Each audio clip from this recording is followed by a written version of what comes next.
Hello అండి, welcome back my channel. అందరూ ఎలా ఉన్నారు? నేనైతే చాలా బాగున్నాను. మీరు ఎలా ఉన్నారు? కామెంట్ చేయండి.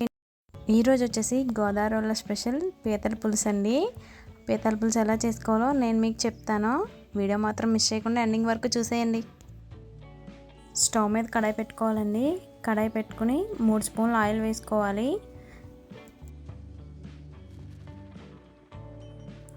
ఆయిల్ బాగా హీట్ అయ్యాక కట్ చేసి పెట్టుకున్న 5-6 పచ్చిమిరపకాయలు వేసుకోవాలండి.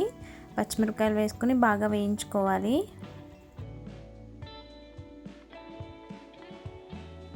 పచ్చిమిరపకాయలు కొద్దిగా వేగాక 2 మీడియం సైజ్ ఆనియన్స్ పేస్ట్ చేసుకుని వేసుకోవాలండి.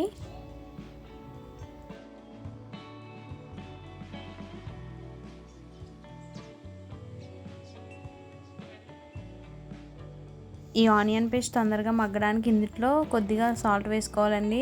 నేనైతే కలుపు వాడుతున్నాను. ఉల్లిపాయలు కొద్దిగా వేగాక కట్ చేసి పెట్టుకున్న టమాటా కూడా వేసుకోవాలండి. టమాటా వేసుకుని ఒకసారి కలుపుకొని మూత పెట్టుకుని టమాటా మగ్గే వరకు మగ్గించుకోవాలి.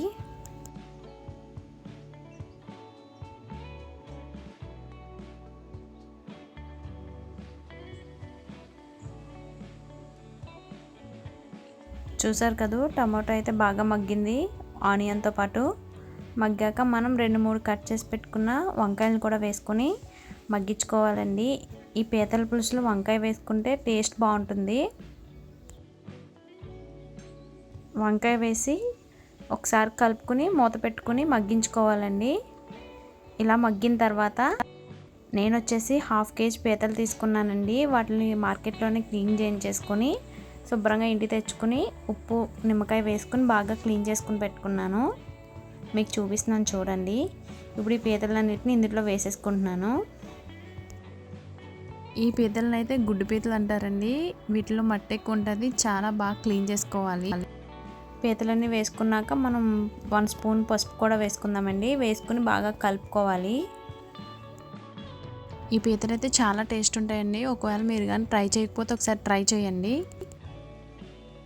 కలుపుకుని మూత పెట్టుకుని మగ్గించుకోవాలండి.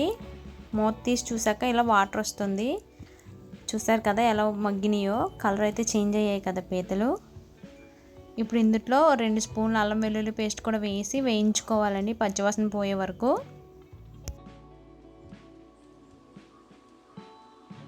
కొద్దిగా కలుపుకుంటూ అటు ఇటు వేయించుకోవాలి. చూసారు కదా, అల్లం వెల్లుల్లి పేస్ట్ అయితే వేగింది. ఇందులో ఇప్పుడు నా రుచికి సరిపడా నేను కారం వేసుకుంటున్నాను. నీచుకూర కాబట్టి మనకు కారం అయితే ఎక్కువే పడుతుందండి. ఈలోపు చింతపండు, ఒక నిమ్మకాయ సైజ్ చింతపండు కూడా నానబెట్టుకుని పెట్టుకుందాము. ఈలోపు ఒకసారి కారం అంతా ఈ ముక్కలకు పట్టేలాగా కలుపుకోవాలండి.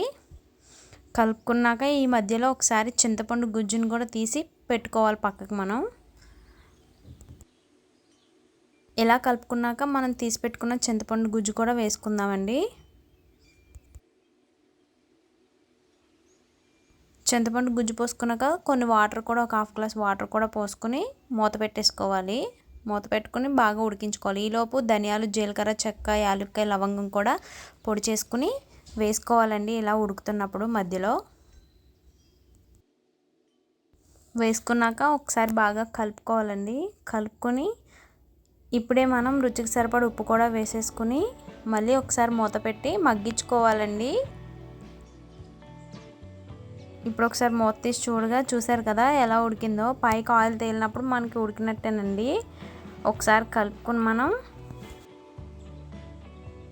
ఇప్పుడు మనం ఇందులో కొత్తిమీర వేసుకొని దించేసుకుందామండి. అంతేనండి, పీతల పులుసు అయితే ఈజీగా అయిపోయింది. మీకు కనుక నచ్చినట్టయితే ఈ వీడియో లైక్ చేసి, కామెంట్ చేసి, సబ్స్క్రైబ్ చేసుకోండి. పక్కనే ఉన్న బెల్ ఐకాన్ని యాక్టివేట్ చేసుకోండి.